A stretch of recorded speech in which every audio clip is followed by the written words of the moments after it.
From the headquarters of the American Radio Relay League in Newington, Connecticut, this is ARRL Audio News for Friday, February 10th, 2017. This program is produced by the ARRL, the National Association for Amateur Radio, and features news highlights compiled from the ARRL letter, found on the web at arrl.org. I'm Sean Kutzko, KX9X. And I'm your co-host, Carla Pereira. In this week's report, a wrap-up of the January 2017 ARRL Board of Directors meeting. ARRL Board names several award winners. And a Radio Australia HF station signs off in CW. Those stories and others, plus Bruce Page, KK5DO, with this week's satellite update, all coming up now. I'm ARRL member Tim Doffing, KE0LMX from Cottage Grove, Minnesota, and you're listening to the ARRL Audio News.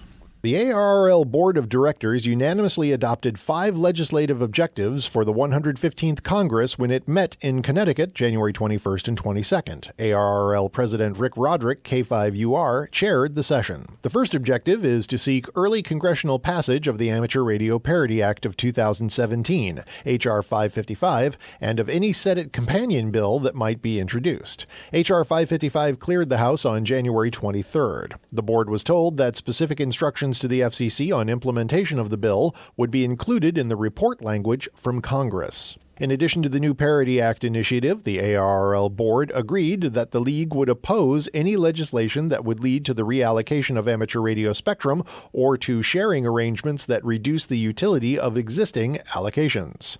ARRL will also oppose legislation that diminishes the rights of federal licensees in favor of unlicensed emitters or encourages the deployment of spectrum-polluting technologies. New England Division Director Tom Frenay, K1KI, presented the report of the Entry-Level Licensing Committee and entertained questions. It has been more than 10 years since ARRL asked the FCC to consider a proposal for restructuring licensing requirements and creating a more appropriate entry-level license. After a comprehensive study, the committee is still discussing possible recommendations to bring before the board for consideration. ARRL is seeking member comments on the issue. A link to the survey is on the ARRL website.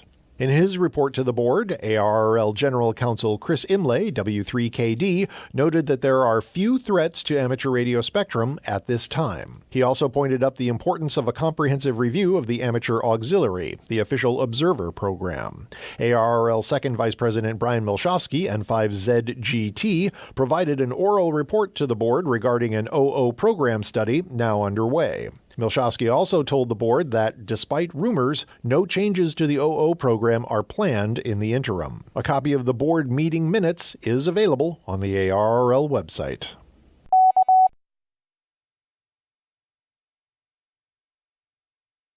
The ARRL board named the winners of several awards when it met in Connecticut January 20th through 21st. The board voted to grant the Barry Goldwater K7UGA Achievement Award to Amateur Radio Parity Act sponsor, U.S. Representative Adam Kinzinger, in recognition of his outstanding support of amateur radio as an elected official. Kinzinger has sponsored Amateur Radio Parity Act legislation in the 113th, 114th, and 115th Congresses. The board called Kinzinger a great friend to amateur radio over the past 4 years and a patriotic American. Richard Darling, AH7G, and Barbara Darling, NH7FY, are the recipients of the 2016 International Humanitarian Award. The board cited the couple's support of past International Humanitarian Award winner John Bush, KH6DLK and V63JB, and their significant material support to his efforts in the Federated States of Micronesia. They have supported these ongoing efforts over many years with on-the-air activities, including communication during weather events, including several typhoons, as well as other emergency activities, including assistance to boaters in trouble, the board's resolution said. The board bestowed the 2016 Doug DeMog Technical Excellence Award upon Stephen J. Frank, K9AN, and Joseph H. Taylor, K1JT, for their article on a source soft decision decoder for the JT65 Reed-Solomon Code, which appeared in the May-June 2016 issue of QEX. Recipients of the 2016 Bill Leonard W2SKE Professional Media Awards were Wayne Rash, N4HCR of eWeek Magazine, Jamala Henderson of KUOW Radio in Seattle, and Derek Felton of WGND TV in Louisiana for their individual excellence in covering amateur radio topics in the media. ARRL contributing editor Ward Silver, N0AX of St. Charles, Missouri, is the 2016 Bill Orr Technical Writing Award winner, sponsored by the ARRL Foundation. It marks the second time Silver has been named to receive the prestigious award. The first came in 2003. The QST editorial staff reviewed articles for the past year and nominated Silver on the basis of his January 2016 article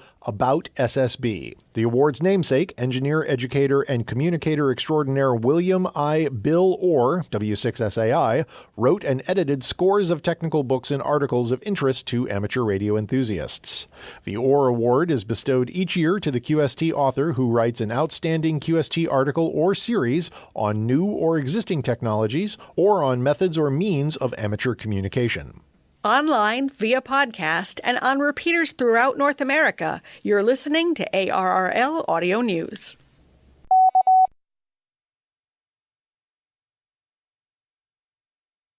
Now with this week's satellite update, here's Bruce Page, KK5DO. There is always the quest for that longest distance record, and we have many satellites to choose from to do it. Using the ISS Digipeater and sending an APRS message, Mark, KK6OTJ, and Jerry, W8LR, on February 1st, had a packet QSO during one of the passes. The distance was 3,089 kilometers, establishing a new distance record for the ISS Digipeater. Congratulations to them both. You can see more distance records for many of the amateur satellites on the AMSAT.org website. Click on Satellite Info, then Communication Satellites. Scroll down almost to the bottom of the page and click on Satellite Distance Records. This is Bruce Page, KK5DO, for the ARRL Audio News. Slow-scan television transmissions are planned from the International Space Station on February 13th and 14th. The SSTV images will be transmitted on 145.800 MHz FM as part of the MAI-75 experiment, using the Kenwood TM-D710 transceiver located in the ISS Russian service module. It's anticipated the transmissions will be in PD-180 SSTV format. The MAI-75 activities have been scheduled for the Russian crew on February 13th from 0925 until 1800 UTC, and on February 14th from 1125 until 1630 UTC. Transmissions on 145.800 MHz FM use a 5 kHz deviation. The ISS Fan Club website will show when the space station is in range. More information on ISS SSTV is on the AMSAT UK website.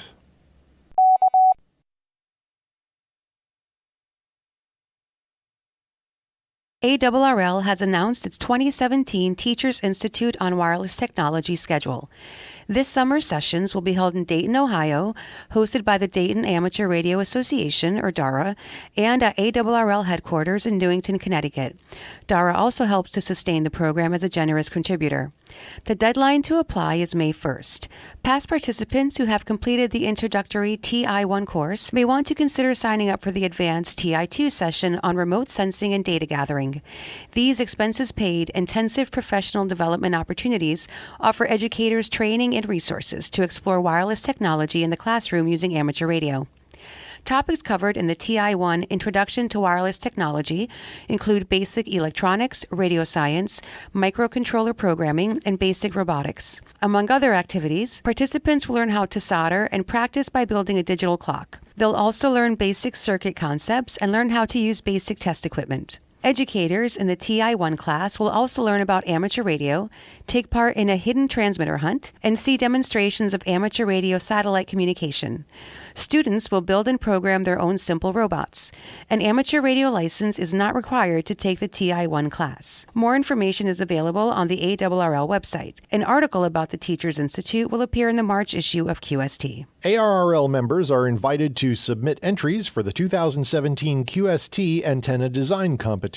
You can enter in one of three categories: 160 meters, low frequency or very low frequency, 80 through 10 meters, and 6 meters and higher. We can accept only one entry per person or team, so choose your category wisely. Don't wait too long, though. The deadline is June 1st, 2017.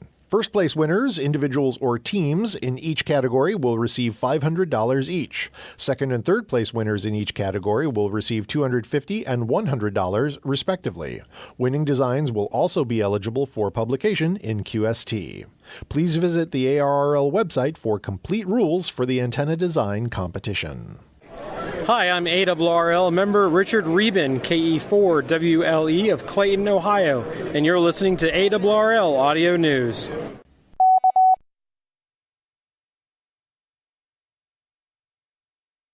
AM and SSB is a topic of the latest February 9th episode of the ARRL The Doctor Is In podcast, Listen and Learn. Sponsored by DX Engineering, ARRL The Doctor Is In is an informative discussion of all things technical. Listen on your computer, tablet, or smartphone, whenever and wherever you like. Every 2 weeks, your host, QST Editor-in-Chief Steve Ford, WB8IMY, and the doctor himself, Joel Hallis, W1ZR, will discuss a broad range of technical topics. You can also email your questions to doctor@arrl.org, and the doctor may answer them in a future podcast. Enjoy ARRL The Doctor Is In on Apple iTunes or by using your iPhone or iPad podcast app. You can also listen online at Blueberry or at Stitcher and through the free Stitcher app for iOS, Kindle, or Android devices. And finally, in an apparent nod to radio amateurs who may have tuned in, Radio Australia's VL8A transmitter in Alice Springs signed off on January 31st in CW. The station sent 73DE VL8A QRT before pulling the big switch. Radio Australia announced last fall that it planned to cease shortwave transmissions, although it will continue to broadcast on the FM and AM bands via satellite and via online streaming and mobile applications. The move was not popular with those who live and work in the vast area the shortwave broadcasts reached, with some saying it was the only reliable broadcast outlet and that its demise could deprive Northern Australian listeners of emergency and critical weather information.